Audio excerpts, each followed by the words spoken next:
This is my life's work.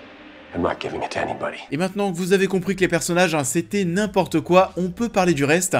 Et bah là aussi, c'est pas la folie, loin de là. Tout fait kitsch, là aussi tu ne crois à rien, t'as parfois des plans d'ensemble sur la ville tout sombre, on voit pas grand chose, c'est pas beau et tous les effets spéciaux là aussi sont très nazes. Les explosions avec toutes les flammes qui viennent sur la caméra, un camion qui se retourne aussi à un moment où tu vois mais vraiment que le camion est numérique. Et c'est absolument ridicule, c'est souvent filmé de manière à ce que tout soit serré, tu ne crois pas trop l'univers, tu sens qu'il n'y a pas grand chose autour des personnages, c'est pas très inspiré niveau réalisation et mise en scène non plus. Le réalisateur en fait a deux tics, on a parlé tout à l'heure des plans qui sont mais vraiment tirés en longueur, encore une fois les plans durent tous mais en moyenne 15 secondes, de longues secondes où il ne se passe pas grand chose. Et le deuxième tic c'est qu'on a beaucoup de plans, vous savez, qui sont faits avec une caméra qui est sur une grue, on a des plans où la caméra est ici, hop elle monte et hop elle redescend, elle monte elle descend, c'est que ça, c'est pas forcément un problème mais c'est plus répétitif qu'impressionnant, c'est pas très inspiré. Et puisqu'on parle d'inspiration, on pourra terminer sur ça, on a aussi beaucoup de clins d'œil et de références au jeu au-delà des personnages. Vous remarquerez certainement encore mieux que moi où sont les easter eggs, mais ouais c'était vraiment pas ça sinon. De même ça ne fait pas forcément peur pour ceux qui s'attendaient peut-être à avoir quelques frissons, je pense que vous allez être déçus, on n'y est pas. Les zombies par contre ne sont pas ultra dégueux, why not. Par contre la créature finale, tout en CGI, là c'était vraiment dégueulasse. On va avoir une référence aussi d'ailleurs à ce niveau-là, avec ces gros yeux qu'on va retrouver sur le corps de la créature, ces yeux sur lesquels il faut tirer. Là aussi, ça fait un petit peu forcé, pas très subtil, donc ouais.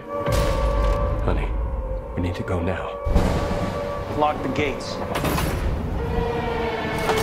Claire, why are you back here? This whole town's been poisoned.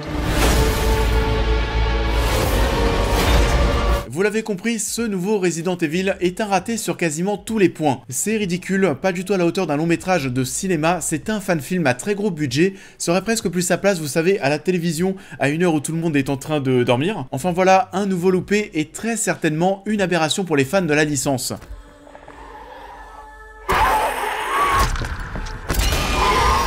Ça en est tout pour cette critique, j'espère qu'elle vous aura plu comme d'habitude. Je vous invite à la liker, à la partager, à me dire en commentaire ce que vous avez pensé de l'œuvre en question, à me suivre sur l'intégralité de mes réseaux sociaux pour plus de news et réactions à l'actualité, mais aussi à devenir membre soutien si vous souhaitez soutenir mon travail, et on va se retrouver très vite sur la chaîne pour cette prochaine critique.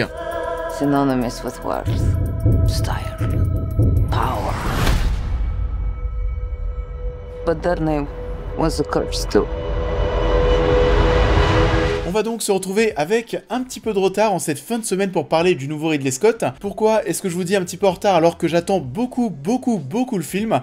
House of Gucci n'a pas d'avant-première, les projections presse se font aussi très rares, c'est pas forcément bon signe. Je reviens vers vous en tout cas au plus vite pour vous en parler, mais en attendant, je vous souhaite à tous une très belle continuité de semaine et je vous dis comme d'habitude, à très vite.